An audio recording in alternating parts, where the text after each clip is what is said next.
In this video, we're going to talk about determining whether or not a graph or a function is even, odd, or neither in symmetry. Looking at number one, a graph will be even if the y-axis splits it right down the middle as an axis of symmetry. This is not the same on the left and right of the y-axis. You know, like this, if this were the y-axis, this would be even. So it's not even.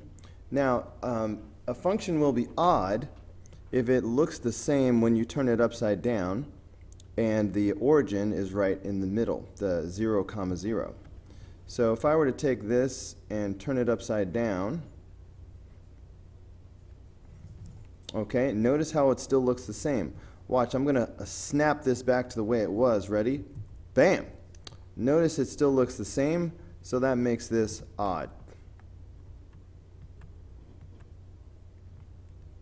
Now, when we're talking about looking at a function, we're given an equation, we can tell at a glance whether it is even, odd, or neither. If all the exponents are even, then it's even. If all the exponents are odd, then it's odd. If there's a mixture, then it's neither. In this case, I have a 3 and a 5, and this x is like an invisible 1. So far, everything's looking odd. But wait, the constant 3. This is like having 3x to the 0 power.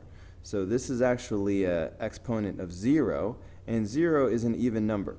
So we have 3 odd numbers and an even. So that's a mixture, so this is actually neither.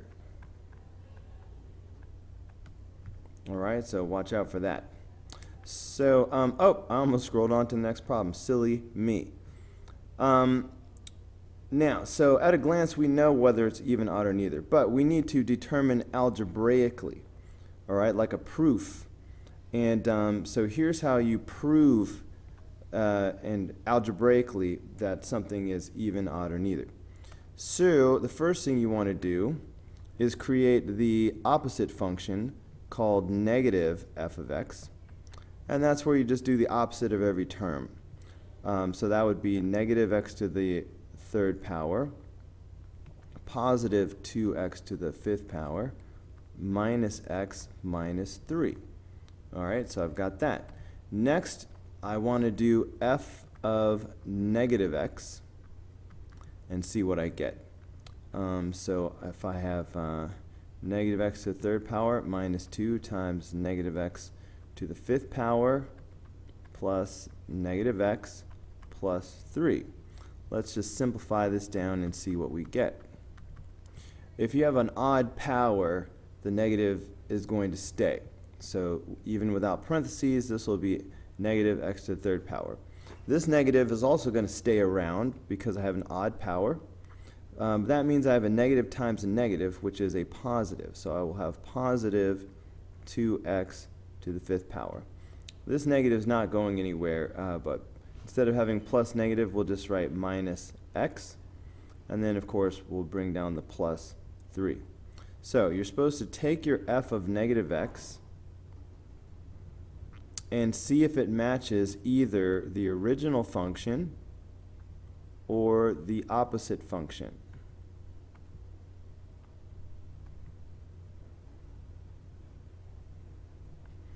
Okay, it looks pretty similar to the opposite function until you get to the last term. Here we have a positive 3, but that was a negative 3. So they're not quite the same. So f of negative x does not equal either one of these. So that's why it's neither. So in a summary statement, which is mandatory, you would write since f of negative x does not equal f of x or negative f of x, it is neither.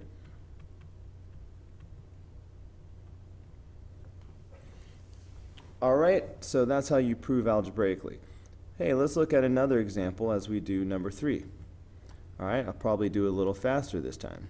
So first you do the negative function by doing negative f of x, and so that's negative 2x to the fourth power plus 5x squared minus 7. Hey, wait, I just remembered. Before we do anything else, at a glance, let's just say whether it's even, odd, or neither. So looking at all the exponents, I have even, and here I have 7x to the 0 power. That is even as well. So everything is even, so I know this is going to be even at a glance. So now let's continue on with the proof.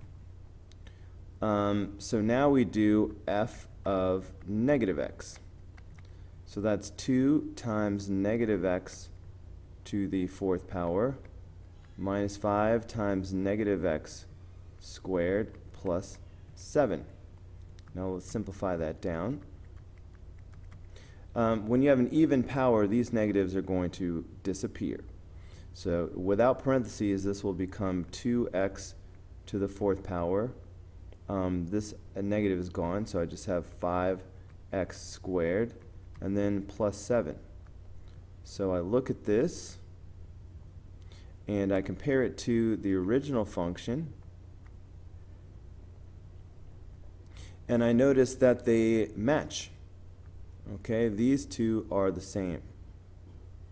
So that's how I know it's even. So I'm going to say in my summary statement, since f of negative x equals f of x, it is odd. And that is how you show and prove that a function is even, odd, or neither.